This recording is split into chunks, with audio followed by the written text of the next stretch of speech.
Welcome back to our channel.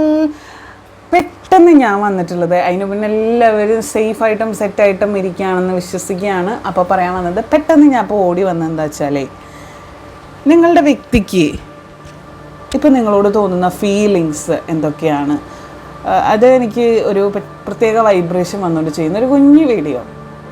എന്താണ് നിങ്ങളുടെ വ്യക്തിക്ക് ഇപ്പോൾ നിങ്ങളോട് തോന്നുന്ന ഫീലിങ്സ് എന്ന് നമുക്കൊന്ന് നോക്കാം.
ഒരു വ്യക്തിക്ക് ഇവരോട് തോന്നുന്ന ഫീലിങ്സ്, ഒരു വ്യക്തിക്ക് ഇവരോട് തോന്നുന്ന ഫീലിങ്സ്.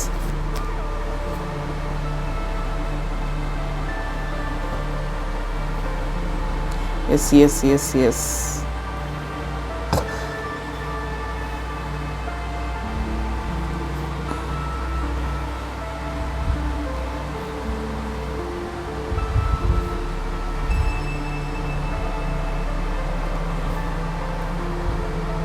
യെസ്, ഇതാണ് നമുക്ക് കിട്ടിയിരിക്കുന്നത്. ഇത് എനിക്ക് പെട്ടെന്ന് തോന്നിയിട്ടുള്ളൊരു ഐഡിയ കേട്ടോ. പെട്ടെന്ന് എനിക്ക് ഫീൽ ചെയ്തതാണ്. That's why I take this. Okay,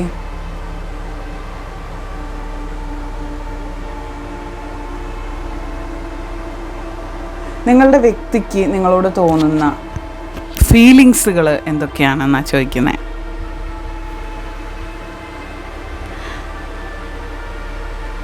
ഈ വ്യക്തി ഭയങ്കരമായിട്ടുള്ളൊരു മിസ്സിങ്ങിലൂടെ കടന്നുപോയിക്കൊണ്ടിരിക്കുക. ആ വ്യക്തിക്ക് നിങ്ങളെ ഭയങ്കരമായിട്ട് മിസ്സ് ചെയ്യുന്നുണ്ട്. എന്തെങ്കിലും സിറ്റുവേഷൻ വഴി നിങ്ങളിപ്പോൾ കാണാതിരിക്കുന്നതോ, അല്ലെങ്കിൽ നിങ്ങൾ എന്തെങ്കിലും ജോബിന് വേണ്ടി പുറത്തോട്ട് പോയതോ, അല്ലെങ്കിൽ നിങ്ങൾ ഫിസിക്കലി അടുത്തില്ലാത്ത അവസ്ഥയാണ്. നിങ്ങൾ തമ്മിൽ ഭയങ്കര സ്ട്രോങ് ആയിട്ടുള്ള സ്നേഹം കേട്ടോ, ഭയങ്കര മനോഹരമായിട്ടുള്ള, ഇപ്പോൾ കാവ്യാത്മകമായിട്ടുള്ള പ്രണയം എന്നൊക്കെ പറയില്ല, അതുപോലെയാണ്. ഒന്നും പ്രതീക്ഷിക്കാതെ പ്രാന്തമായി സ്നേഹിക്കുന്ന ഒരവസ്ഥ. ഓപ്പോസിറ്റ് നിൽക്കുന്ന വ്യക്തിയെ അത്രമാത്രം ആത്മാർത്ഥമായിട്ട് സ്നേഹിക്കാൻ മനസ്സ് കാണിക്കുന്നവർ വളരെ റെയറാണ് ഇന്നത്തെ കാലത്ത്. നിങ്ങളുടെ സമീപനങ്ങൾ, നിങ്ങളുടെ ഓരോ സാമീപ്യം പോലും വളരെയധികം ആഗ്രഹിക്കുന്ന വ്യക്തികളാണ്. നിങ്ങളെ ഒന്ന് കണ്ടിരിക്കാൻ, കൺകുളിർക്ക് കാണാൻ വേണ്ടി മാത്രം എന്തെങ്കിലും കാര്യങ്ങൾ ചെയ്തു കൂട്ടുന്ന വ്യക്തികളാണ്. നിങ്ങളുടെ ഇടയിൽ ഒരുപാട് വഴക്കുകൾ ഉണ്ടായെങ്കിലും ഒരു രാത്രി പോലും അല്ലെങ്കിൽ ഒരു പകൽ പോലും നീണ്ടു നിൽക്കാത്ത ഒരു വഴക്കാണ് നിങ്ങൾ തമ്മിൽ ഉണ്ടാവുന്ന വഴക്കുകൾ എന്ന് പറയുന്നത്, ഉരുവാകുന്ന വഴക്കുകൾ എന്ന് പറയുന്നത്. നിങ്ങളെ ഭയങ്കരമായിട്ട് സ്നേഹിക്കുന്നുണ്ട്, ഉള്ളിൽ തട്ടി സ്നേഹിക്കുന്നുണ്ട്. ആ ഒരു സെയിം സ്നേഹം തന്നെ നിങ്ങൾക്കും ആ വ്യക്തിയോടുണ്ട്. പക്ഷേ അത് എക്സ്പ്രസ് ചെയ്ത് കാണിക്കാൻ നിങ്ങൾ ഇത്തിരി താല്പര്യപ്പെടുന്നില്ല. ആൾ എക്സ്പ്രസ് ചെയ്യട്ടെ എന്ന്, അല്ലെങ്കിൽ നിങ്ങളുടെ ഓപ്പോസിറ്റ് നിൽക്കുന്ന വ്യക്തി അത് എക്സ്പ്രസ് ചെയ്യാനായിട്ട് കുറച്ച് ബുദ്ധിമുട്ടുള്ള വ്യക്തി, നിങ്ങൾ പിന്നെ എക്സ്പ്രസ് ചെയ്യും. അത് രണ്ടും നിങ്ങളുടെ സാഹചര്യത്തിനനുസരിച്ച് മാറി വരാം. അത് നിങ്ങൾ റെസനേറ്റ് ആവുന്ന പോലെ എടുക്കുക. നിങ്ങളുടെ വ്യക്തി അത്രമാത്രം നിങ്ങളെ സ്നേഹിക്കുന്നുണ്ട്. നിങ്ങളുടെ സാമീപ്യം, നിങ്ങളെ ഭയങ്കരമായിട്ട് അവർ ഫൗണ്ടേഷൻ ആക്കാൻ ആഗ്രഹിക്കുന്നുണ്ട്. ഞാൻ എപ്പോഴും പറയുന്ന ഒരു കാര്യമാണ് ഫൗണ്ടേഷൻ ആക്കുക എന്നുള്ളത്. അത് നിങ്ങളെ തറക്കല്ലാക്കി മാറ്റിക്കൊണ്ട് നിങ്ങളുടെ മുകളിൽ ഓരോരോ കാര്യങ്ങൾ ചെയ്തു തീർക്കാൻ, അല്ലെങ്കിൽ നിങ്ങൾ എല്ലാത്തിനും ബേസായിട്ട് നിങ്ങൾ നിൽക്കണമെന്ന് അവർ ഭയങ്കരമായിട്ട് ആഗ്രഹിക്കുന്നത്. കാരണം അത്രയ്ക്കും നിങ്ങളെ ഭയങ്കരമായിട്ട് സ്നേഹിക്കുന്ന ഒരു വ്യക്തിയാണ് ഈ പറയുന്ന വ്യക്തി എന്ന് പറയുന്നത്. രാത്രിയായാലും രാത്രിയെന്നോ പകലെന്നോ ഇല്ലാതെ നിങ്ങളെ ഇങ്ങനെ ഇമാജിൻ ചെയ്തുകൊണ്ടിരിക്കുക. നിങ്ങൾ തമ്മിലുള്ള ജീവിതം, നിങ്ങൾ തമ്മിലുള്ള ലൈഫ് ഒക്കെ അവർ ഇമാജിൻ ചെയ്തുകൊണ്ടിരിക്കുക. ഭാവിയിൽ നിങ്ങൾ എങ്ങനെയായിരിക്കും, ഭാവിയിൽ നിങ്ങളെ മക്കൾ, കുടുംബം, ഒരു ലൈഫ്, ഒരു വീടൊക്കെ ആയി നിങ്ങൾ എങ്ങനെയാണ് ജീവിക്കുക, എങ്ങനെയാണ് മുന്നോട്ട് പോവുക, എല്ലാം നമ്മൾ കഞ്ഞിയും കയ്യിലും വെച്ച് കളിക്കുന്ന പോലെ എല്ലാം അവർ സ്വപ്നം കണ്ടുകൊണ്ടിരിക്കുക. അവരത് റിയലിസ്റ്റിക് ആയിട്ട് അവരത് കണ്ടുകൊണ്ടിരിക്കുക. അതിൻ്റെ എഫക്റ്റ് ഭയങ്കരമായിട്ട് അവരുടെ ലൈഫിൽ അവരിപ്പോൾ അനുഭവിച്ചുകൊണ്ടിരിക്കുക. ആ ഒരു എനർജി എനിക്ക് ശരിക്കും കിട്ടുന്നുണ്ട്. നിങ്ങളെ അത്രയ്ക്കും അവർക്ക് വെറും സ്നേഹം എന്ന് പറഞ്ഞാൽ പോലെ ഭ്രാന്തമായിട്ടുള്ള സ്നേഹം. എനിക്ക് ജസ്റ്റ് കണ്ണടച്ചു കഴിഞ്ഞാൽ അത് അറിയാൻ പറ്റുന്നുണ്ട്. ആ ഫീലിങ്സ് എനിക്ക് അറിയാൻ പറ്റുന്നുണ്ട്. ആ വ്യക്തി അത്രയ്ക്കും നിങ്ങളെ സ്നേഹിക്കുന്നുണ്ട്. എന്തെങ്കിലും കാര്യത്തിന് നിങ്ങൾ വഴക്ക് കൂടുന്നുണ്ടെങ്കിൽ ആ വ്യക്തിയെ ഭയങ്കരമായിട്ട് വേദനിപ്പിക്കുന്നുണ്ട് നിങ്ങളുടെ ചില വാക്കുകൾ. അതൊക്കെ ആലോചിച്ചിട്ട് ആ വ്യക്തി ഒറ്റയ്ക്കിരുന്ന് കരയാറുണ്ട് കേട്ടോ. എന്നോടെന്നാലും അങ്ങനെ പറഞ്ഞുല്ലോ എന്ന് ആലോചിച്ച് ആ വ്യക്തി സങ്കടപ്പെടാറുണ്ട്. പക്ഷേ എങ്കിൽ പോലും പിറ്റേ ദിവസം വാലാട്ടി വരും നിങ്ങളുടെ അടുത്തേക്ക്. അത്രയ്ക്കും സ്നേഹമാണ്. നിങ്ങളത് മനസ്സിലാക്കാതെ പോരുത്. നിങ്ങളിൽ നിന്നും അവരൊന്നും പ്രതീക്ഷിക്കാതെ നിങ്ങളെ പ്രാന്തമായി സ്നേഹിക്കുന്നുണ്ടെങ്കിൽ അവർ സിൻസിയർ ആണെന്ന് വേണം മനസ്സിലാക്കാനായിട്ട്. അതിലൊരു തരിമ്പ് പോലും അല്ലെങ്കിൽ ഒരു കണിക പോലും അതിൽ വിഷാംശമില്ല, അല്ലെങ്കിൽ മറ്റൊരു അണുവുമില്ല എന്ന് മനസ്സിലാക്കുക. നിങ്ങളുടെ സ്നേഹം ആത്മാർത്ഥമാണെങ്കിൽ ആ വ്യക്തിയുടെ കൂടെ സന്തോഷമായിട്ട് ജീവിക്കുക, ആ വ്യക്തിയുമായിട്ട് നല്ലൊരു ലൈഫ് കാഴ്ചവെക്കുക. നിങ്ങൾ തമ്മിൽ കോൺഫ്ലിക്ട്സുകൾ ഉണ്ടാവാം, വഴക്കുകൾ ഉണ്ടാവാം. പക്ഷെ ആ വ്യക്തിയുടെ ആ ഒരു ഇതെന്ന് പറഞ്ഞു കഴിഞ്ഞാൽ നിങ്ങളില്ലാതെ ആ വ്യക്തിക്ക് ജീവിക്കാൻ പറ്റില്ല. നിങ്ങളില്ലാതെ ഒരു അടി പോലും വെക്കാൻ പറ്റില്ല. ആ വ്യക്തിക്ക് നിങ്ങളുടെ പ്രസൻസ് ഉണ്ടെങ്കിൽ, നിങ്ങളുടെ ഒരു സാമീപ്യം ഉണ്ട്, അല്ലെങ്കിൽ നിങ്ങൾ ഒരു കോളിൻ്റെ അപ്പുറത്ത് മറുതലക്കിലുണ്ടെങ്കിൽ കോള് കട്ടാക്കാതെ ഉറങ്ങുന്നവരായിരിക്കാം. ഞാൻ കണ്ടുകൊണ്ട് ഉറങ്ങട്ടെ എന്ന് പറഞ്ഞ് ഉറങ്ങുന്നവരായിരിക്കാം.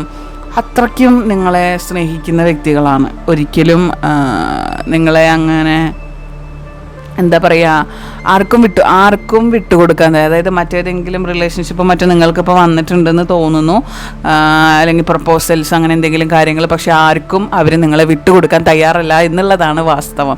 നിങ്ങളിൽ നിന്നും അവരാഗ്രഹിക്കുന്നത് നിങ്ങളുടെ സ്നേഹമാണ്, നിങ്ങളുടെ കെയറിങ് ആണ്, നിങ്ങളുടെ ലവ് ആണ്, നിങ്ങളുടെ അഫെക്ഷനാണ്. അത് മറ്റൊരാൾക്കും വിട്ടുകൊടുക്കാനോ മറ്റൊരാളിലും പകർന്നു കൊടുക്കാനോ അവർ ആഗ്രഹിക്കുന്നില്ല. അവർ അതിന് താല്പര്യപ്പെടുന്നില്ല. നിങ്ങളുടെ സ്നേഹം മാത്രം അവർ ഇൻഡിക്കേറ്റ് ചെയ്യുന്നു, നിങ്ങളുടെ സ്നേഹം മാത്രം അവരാഗ്രഹിക്കുന്നു. അത്രയ്ക്കും ഫീലിങ്സാണ് കേട്ടോ ഈ വ്യക്തിക്ക്. അപ്പോൾ ഇതാണ് നമ്മുടെ കുഞ്ഞു റീഡിങ്. എല്ലാവർക്കും ഇഷ്ടപ്പെട്ടു എന്ന് വിചാരിക്കുന്നു. നമ്മുടെ 3 ചാനലും സബ്സ്ക്രൈബ് ചെയ്യുക. ഡിസ്ക്രിപ്ഷനിൽ ലിങ്ക് ഉണ്ട്, കണക്റ്റീവായിട്ടുള്ള റീഡിങ്സ് വരുന്നതാണ്. അപ്പോൾ ഫോളോ ചെയ്ത് കൂടെ കൂടിക്കോളൂ സബ് ചെയ്യാത്തവർ. അപ്പോൾ ഇതുപോലുള്ള കിഡിലൻ വീഡിയോസിനായിട്ട് നമ്മുടെ ചാനൽ ഫോളോ ചെയ്യുക. അപ്പോൾ അടുത്തൊരു കിഡിലൻ വീഡിയോ ആയിട്ട് വീണ്ടും വരാം. Till then take care, bye, have a nice day, by.